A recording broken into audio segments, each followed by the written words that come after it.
Halos lahat ng kabahayan ng Barangay Uno sa bayan ng Garchitorena ay nawasak matapos manalasa ang superbagyong OWA Nobyembre nung nakaraang taon.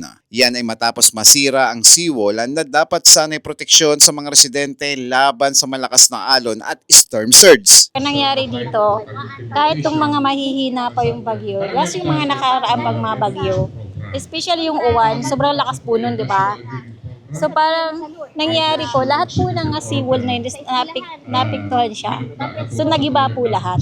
So lahat po ng residente dito, apektado. Recently lang, yung mga bagyong uwan and yung iba pang bagyo, grabe yung epekto dito sa bansa, especially sa mga coastal areas. Kaya kahit yung seawall na kakagawa lang, nagiba siya. Bilang alternatibo sa flood mitigation and structure, inilunsad ng provincial government ng Camarines Sur sa pamumuno ni Governor El Rebillo Puerte ang Green Embankment Project at Oplan Baha Kamsur, isang makabago at science-based na hakbang upang labanan ang pagbaha sa bayan ng Garchitorena. Ang proyektong ito ay bahagi ng Science-Based Climate Adapted Program ng probinsya nang naglalayong magbigay ng pangmatagalang solusyon sa mga komunidad na madalas tamaan ng baha at storm surge. Layunin nitong palitan o dagdagan ang traditional na flood mitigation and structures sa pamamagitan ng isang makakalikasan at sustainable na paraan ng pagproteksyon sa malalakas na alon at storm surge at pagbaha. Ito na yung isa nating alternatibo, alagaan siguro in 2 to 3 years to. No? So hindi to immediate, but ang importante, may plano, may programa, ginigibo sa Japan, gigibo ang digdi.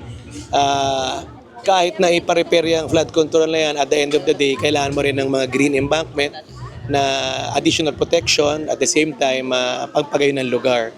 So gigibo natin to sa mga coastal area ng partido, ng Kamsur. Tayo ang nagigibo na ito sa buong Pilipinas. So proud naman tayo nangyari to. Malaking tulong po talaga, sir, kasi gaya po nito wala naman po talagang, walang lakas para harangin yung alon, yung dagat. So pag lumaki po itong mga puno na to, na project ni Gov, sobrang laking tulong po. Makakaharang po siya sa anumang calamity.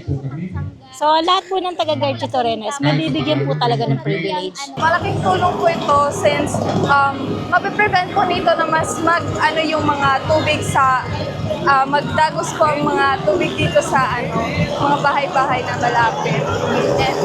And maiwasan na din po yung pagbaha. Aabot sa 1,500 na puno ang itinanim sa embankment area sa bayan ng Garchitorena mula Barangay 1 hanggang 4 bilang bahagi ng Green Embankment Project ng pamahalaang panlalawigan ng Camarines Sur. Kabilang sa mga punong itinanim ang marok-barok, bani at mulabe. Makakatulong ang mga punong ito upang mapatibay sa pagkapit sa lupa. Maiiwasan ang pagguho ng baybayin at mababawasan ang epekto ng storm surge at pagbaha. Maliban sa Garchitorena, napili rin ang bayan ng Milaor na isa sa mga bayang madaling malubog sa baha sa probinsya. Tinawag rin itong red zone tuwing panahon ng malakas na ulan dahil madalas itong bahain. Makakatulong ito sa pagpigil sa pag-apaw ng tubig. Naniniwala ang mga residente na ang paggamit ng mga halaman at puno ay makakatulong sa pag-absorb ng tubig ulan at makakapagpalakas sa lupa sa paligid ng ilog. Ang Milaor palaging binabaha, no? So konting ulan, shear line baha. Secondly, maganda yung lugar. Pag napataniman mo ng banabayan, na-dredging mo yan, nakikita ng National Highway, pwede maging tourist destination. So, yan ang approach natin. Ang Milaor naman talaga isang priority area sa baha, red zone yan.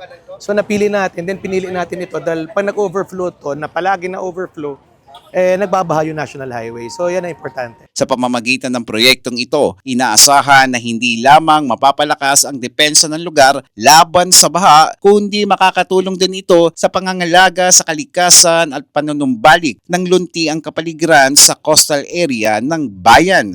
Salamat po. Sobrang thankful po kami mga taga-Garchitorena. Hindi lang po siguro taga-Garchitorena, buong Kamsur po, di ba?